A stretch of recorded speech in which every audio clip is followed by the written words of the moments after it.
అయితే యాక్చువల్‌గా ఇక కమింగ్ టు మీరు రాసిన మిగతాయి చూస్తే గనక 'హనుమాన్' అంటే ఏ సినిమా పేరు తీసుకున్న అన్నీ ఏంటండి ఆల్ టైమ్ రికార్డ్‌లు లేదా 100 డేస్ లేదంటే ఇలాంటివి ఉంటాయి మీ పేరు మీద. అదే ఇప్పుడు జనరల్‌గా ఏమంటానంటే, రాముడు వెనకాల ఒక లక్ష్మణుడు నడుస్తున్నప్పుడు, అవును. రాముడు చేసే ప్రతి దిగ్విజయ యాత్రలో ఏమన్నా పని చేసినా చేయకపోయినా లక్ష్మణుడికి ఒక ప్రాధాన్యత ఉంటది. ఆ! ఆ! అట్లనే ఈ హిట్ సినిమాలన్నిట్లోనూ మనం సాహిత్యం పట్టుకొని నడిస్తే, హ్మ్. ఆ హిట్ సినిమాలన్నిట్లోనూ మనకంటూ ఒక అవకాశం వచ్చింది. హ్మ్. మనకంటూ ఒక గుర్తింపొచ్చింది. హ్మ్. మనకంటూ ఒక విజయం లభించిందండి. యెస్. అంటే ఈ సినిమా ఇప్పుడు 'అఖండ' చూస్తే అంటే not only songs script work ఉన్నారు. ఇప్పుడు 'హనుమాన్' తీసుకున్నా కూడా not only songs script hmm. Work కూడా. అంటే 'హనుమాన్‌లో' మొత్తం అంటే మీ part what is the part of 'Hanuman' అంటే? అంటే 'హనుమాన్' సినిమాకొచ్చేటప్పటికి సార్ ఆహ్, స్టార్టింగ్‌లో నేను లేను 'హనుమాన్‌లో.' హ్మ్. హ్మ్. 'హనుమాన్' సినిమా ఒక సర్టెన్ ఒక 80, 90% ఆల్‌మోస్ట్ పూర్తయిపోయి సోషల్ డ్రామా అంతా పూర్తయిన తర్వాత ప్రశాంత్ వర్మ గారు నన్ను పిలవటం. అప్పటికే 'అఖండ' రిలీజ్ అయిపోయింది. హ్మ్. హ్మ్. 'అఖండలో' మన వర్క్ అంతా వారు విని వేరు వేరు వర్క్స్ అంతా విని ఆయన నన్ను పిలవటం జరిగింది. హ్మ్.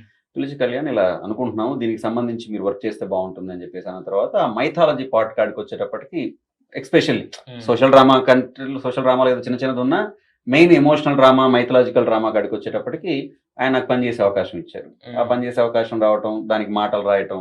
ఇప్పుడు జనరల్‌గా ఏంటంటే చాలా ఏ సందర్భాల్లో సాంగ్స్ రాసారండి 'హనుమాన్‌లో' మొత్తం టోటల్‌గా? 'హనుమాన్‌లో' ఇప్పుడు 'రఘునందన రఘు రఘునందన' హ్మ్. అందరూ వింటున్నారు. ఆ పాట టైటిల్ ఏదైతే సాంగ్. అదైతే ఉందో టైటిల్స్ పడేటప్పుడు. 'రఘునందన రఘు రఘునందన' నేను రాసిన క్లైమాక్స్‌ది. హ్మ్. నెక్స్టు 'రఘుకుల దళపతి' నేనే రాశాను. 'యోగ జలధి పయోనిధి' నేనే రాశాను. ఓహ్! ఆ తర్వాత మన 'ధర్మకర్మ నిర్వహణ కోరిన' అది హ్మ్. నేనే రాసున్నాను. హ్మ్. హ్మ్. దాంతో పాటు చక్కగా అంటే అంటే కుదిరినటువంటి విషయం. ఎలివేషన్స్‌కి సంబంధించిన సాంగ్స్ కదా! అవన్నీ కూడా అంటే అవన్నీ హ్మ్. డెఫినిట్‌గా హ్మ్. 'గౌరహరి' గారు అద్భుతమైన యాహ్! సంగీతం ఏదైతే ఉందో, హ్మ్. హ్మ్. ఆయన ఆయనతో కలిసి పనిచేస్తుంటే ఆయన కూడా మంచి సాహిత్యం తెలిసినటువంటి వ్యక్తి హ్మ్. 'గౌరహరి' గారు కూడా. హ్మ్. వారితో కలిసి అంటే మనకెంత పనిచేస్తున్నప్పుడు తెలిసిందనేది కాదు. ఎదుటోళ్ళకి తెలిస్తే మనకు దాన్ని తెలిసిన తీసుకోవడానికి దాన్ని అవకాశం అవకాశం దాన్ని ఉంటది. తీసుకోవడానికి హ్మ్. అవకాశం ఉంటుంది. ఇప్పుడు ఏదైతే మనం ఆ ఎమోషన్స్ ఇప్పుడు అంటే ఫ్రీడమ్ కూడా అండి. కొంత హ్మ్. ఫ్రీడమ్ కూడా ఇంపార్టెంట్. ఇప్పుడు హ్మ్. టీజర్‌లో మనకి చూస్తే మనం అప్పటిదాకా మనం సాంస్క్రిట్‌లో మనం విన్న మాట ఏంటంటే, యతో ధర్మస్ తతో జయ అన్న మాట విన్నాం. హ్మ్.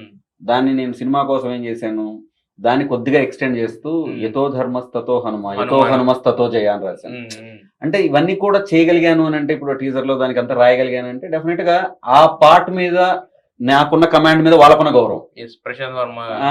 ప్రశాంత్ ఇచ్చిన వరం ఇతను చేయగలడు. ఇతను హ్మ్. మనం ఇది చేయొచ్చు అన్న దాని మీద వారిచ్చినటువంటి ఇది. హ్మ్. దానికి నా యథాశక్తి నేను ప్రయత్నం చేశాను. ప్రయత్నం.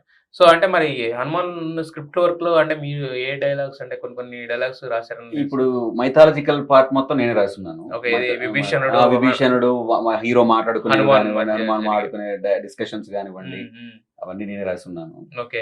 సో, ఆ మైథాలజికల్ పార్ట్ వచ్చేటప్పటికి అది మనం రాస్తామని వారు నమ్మారు కాబట్టి అలా హ్మ్. సో, అంటే ఏది ఇప్పుడు హనుమంతుడు లాస్ట్‌లో వచ్చిన తర్వాత జరిగే జరిగే కన్వర్జేషన్ అంతా. Conversation conversation. అంతా. హ్మ్. మరి సో, 'హనుమాన్‌కి' సీక్వెల్ 'జై హనుమాన్' ఇప్పుడు తెరకెక్కుతుంది 'జై ఆల్రెడీ హనుమాన్.' రిషబ్ శెట్టి గారు. యాహ్! యాహ్! సో, మరి దాంట్లో ఎంతవరకు ఉండబోతుంది మీ స్ పాటలు దాంట్లో నేను కొంతవరకు పాటలు రాస్తానండి. ఇప్పుడు జనరల్‌గా 'జై హనుమాన్' గ్లిమ్స్ అది రిలీజ్ అయింది కదా! హ్మ్. దానికి కూడా నేనే రాసాను. ఆ శ్లోకం కూడా నేనే సూపర్. హ్మ్. రాసాను. యుగ హ్మ్. యుగముల యోగ విధి నేనే రాసాను. హ్మ్. హ్మ్. తర్వాత పాటల పరంగా జర్నీ చేయాలన్న థాట్ ఉండింది. హ్మ్. తర్వాత స్క్రిప్ట్ సైడ్ నేను పెద్దగా నేను వేరే చోట పోయి బిజీగా ఉన్నాను. తన పనులు చేసుకుంటున్నాను.